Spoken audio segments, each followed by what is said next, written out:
Ito, panoorin po natin ang nakakatawang banat ni Ted Filon kay General Torre. Akalain mo ba naman, sa sobrang yabang, ito, siya na yung pinagtatawanan. At ito naman si Ted Filon hindi nagpapahuli sa mga banat niya. Kaya ang nangyari, itong si DJ Chacha, halos lamunin na ang mic sa kakatawa. Ito, panoorin natin. Ni Nicanor Torre dyan sa... Ay, teka. Teka. Nicanor Torre daw, oh. Nicanor. Teka, magkasing tunog sa Mang Kanor, ah. Ayusin mo, Ted Filon, ah. Baka ma-ICC ka. Si Nicolas Torre. Si dating PNP Chief Nicolas Torre. Dyan sa MMDA. Ano siya? Nicanor. Ano nga si dating PNP Chief doon? General Manager. General Manager. So, mas Okay. mataas siya kay Artes. Hindi. Hindi? Mas mataas yung chairman. Okay, so... Pero mas mababa yan sa Chief PMP. Wait lang. Paano lang Anong ginagawa ng General Manager? Hindi Basta may chairman, nagmamanage ka. Yung ano? General. Tama-tama siya, general siya. Kaya ano, general manager eh. Di ba general siya?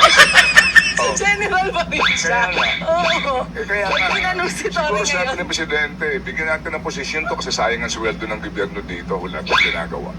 Naka-floating ito. Anong bigyan natin? Ano ba rango niyan? General. Ay, gawin mo general manager. Oo nga, no? General pa rin sa kanya. General.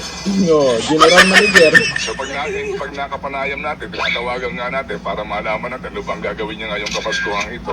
So ang tawag sa kanya, General, good morning sir. Alam mo, bayaran mo na ako dito, naging entertainment ako eh. Tuloy mo, naiiyak ako. Naiiyak ka sa akin. Oo. Ngayon ko lang naisip, General pa nga rin siya. Oh, General pa rin. O, sige. O at least kahit papano, General pa rin siya. Pero napansin nyo po ngayon, etong sila General Torre, si Auntie Claire, at yung iba pang kakampi nila. Pag binalita sila, makikita po natin sa mga nagre-react, karamihan, tawang-tawa sa kanila.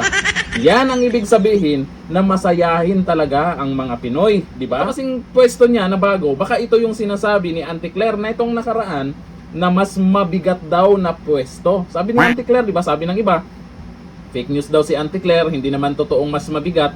Wala naman sinasabi si Auntie Claire na mas mataas na pwesto. Ang sinabi lang, mas mabigat. Eh baka naman tama si Auntie Claire doon sa sinabi niya. Mas mabigat na traffic ang asikasuhin talaga niya.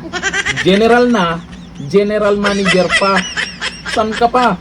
Mangkanor. Nicanor, no? Nicanor yung sabi ni Ted Filon. Maraming tawang-tawa dito sa banat po ni Ted Filon. Pero sa totoo lang po, dito sa sinasabi po nila, nakakatawa naman, pero meron pong katotohanan yan. Eh nga naman dating PNP chief ka, pero grabe naman yung binaba ng pwesto mo. Hindi man lang ginawang chairman para medyo astig naman ang datingan ni General Torre, di ba? General Torre, general ka, pero ang nilagay na pwesto sa'yo, General Manager ng MMDA. Eh siyempre, yung iba niyan, na natatawa talaga dahil yun nga naman sabi ni Ted Filon nagmamanage ng mga general manager daw, di ba? O dito magbasa tayo ng komento po dito sa banat ni Ted Filon na kung saan itong si DJ Chacha nakasama niya diyan, halos lamunin yung mic sa kakatawa. O ito sabi ni Rodel Sopena, kawawa naman si Torre. Uy, kawawa daw, pinagtatawanan na lang. Ayan, resulta po yan sa kanyang kayabangan. Wala namang problema yung pagiging mayabang kung meron ka talagang pinagyayabang. Pero yung pagiging mayabang mo ay hindi na nagustuhan ng taong bayan, tapos eto yung napabalita nila na ganito ang nangyari sa'yo, pagtatawanan ka na lang talaga. Sabi ni Tox MCB, 4-star general tapos general manager ng MMDA, di man lang ginawang chairman para umastig, o di ba? Yung chairman ng MMDA, di ba mas okay pa yung pakinggan? Mas mabigat na pwesto pa talaga yon. Malay natin, sa susunod, mapupromote din yan. Di ba? Malay natin, tataas yan, magiging chairman ng MMDA. Huwag nating pangunahan, baka may mga plano yung mga yan na titingnan nila yung magiging performance ng isang Nicanor. Ng isang Nicanor.